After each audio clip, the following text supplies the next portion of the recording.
Okay, I'm going to tell you very quickly how to get your first gig as a DJ. All of them are relatively easy depending on where you are and who you are. So first thing you want to do is go to an open deck. Okay, there, you're done. You're playing out in front of other people and they're DJs and they're going to scrutinize all the good and the bad that you're doing. And this is actually going to be very good for you as a DJ. But you're probably thinking that's not a real gig. Okay, fine. So next thing you want to do is play anything. If you're going to be a DJ, play anything. By you playing anything, any type of genre, and not restricting yourself, then that leaves you open to a lot more possibilities. And people are going to just hire you based off of the fact that you play what they want to hear. Okay. Next thing you want to do is network. Now, after this, a lot of what I'm going to be saying is encompassed into networking. And with networking, there's a lot of nuance that goes with it. It's not as straightforward and easy. It depends on how many languages you know, your interaction with other people, and how you are able to deal with people based on your personality. So networking, go out and talk to as many people as possible, not just within music, within any scene, okay? Go to networking events and just have casual conversations with people, okay? Next thing you want to do is have a recorder, kind of like this thing, okay?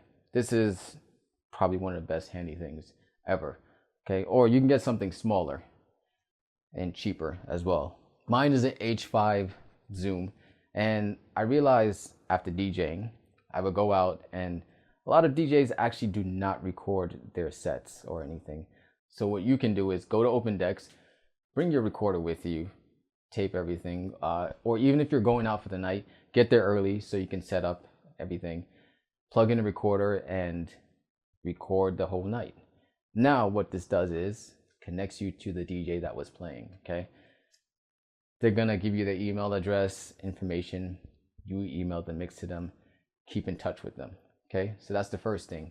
If you're an introvert like me and don't really like talking to people and can't engage, do that.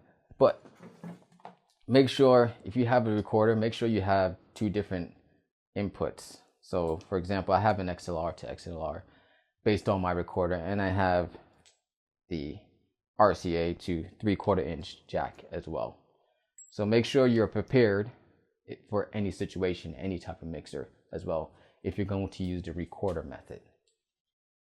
Number 5, have your own DJ gear. So yeah, having your own DJ gear is definitely going to help you get more gigs. Bottom line, okay? Another thing you want to do, instead of having DJ gear, have speakers. Yeah, you can have monitor speakers or even bigger speakers or bass bins, it doesn't matter. If you have sound equipment, that's going to help you out with other DJs that's doing events and organizing events, because now you have the sound to provide and be a part of the event and DJ that way. Next thing you want to do is build your own audience. So you have friends, hopefully. You have friends, throw a party for them. You have family, throw a party for them. Anyone you know, throw a party for them. Well, not for them specifically. Anyone that you know, organize an event, do it on an off night at a bar or nightclub, and invite these people that you know, okay? There you have your first gig. But from here on, you see these are all networking type of events where it's going to lead you to getting more DJ gigs, because now people are seeing you and they realize, okay, they can help me out this way. They have an audience, they can DJ, and this is how you get your first DJ gig. So why should you even bother listening to me? Maybe I know what I'm talking about, maybe I don't. It depends on your situation, where you are, what type of person you are.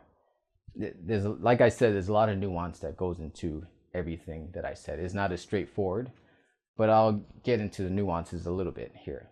So I've been DJing for nearly 2 decades, and I've DJed in 4 different countries and multiple cities as well. And DJing is not my main job, my main thing, but I've noticed everything I told you has helped me get gigs. in all these different places. And one thing I learned was promoters, primarily, people who are organizing the events, they know fuck all about music. Okay. A lot of times they have no idea how to organize a party, what should be done, what should not be done. But one thing is certain, they've watched a lot of YouTube, they've been to parties, and they notice there's a common theme here. There's people dancing, there's DJs. So in their mind, they automatically think, let me get a DJ and then we can have a party like this. Okay.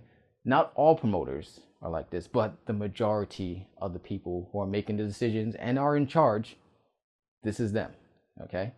Okay. Another thing I've also come to realize are DJs, a lot of them do not dance.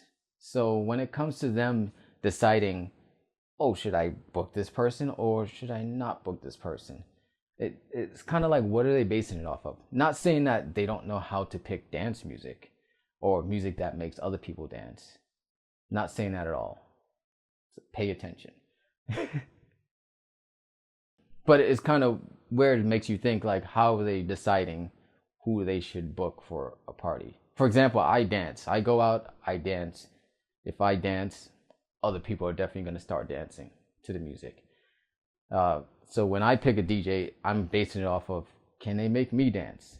They can make me dance. I'm on a dance floor, no problem. Everyone else is going to dance as well. Okay. But as far as people booking you for gigs, a lot of times they have no idea what they want or what they need. Their main objective is making money. Okay. That's their main objective. And if you can show them that you can make them money, they'll book you right there. They don't need to listen to you. Okay.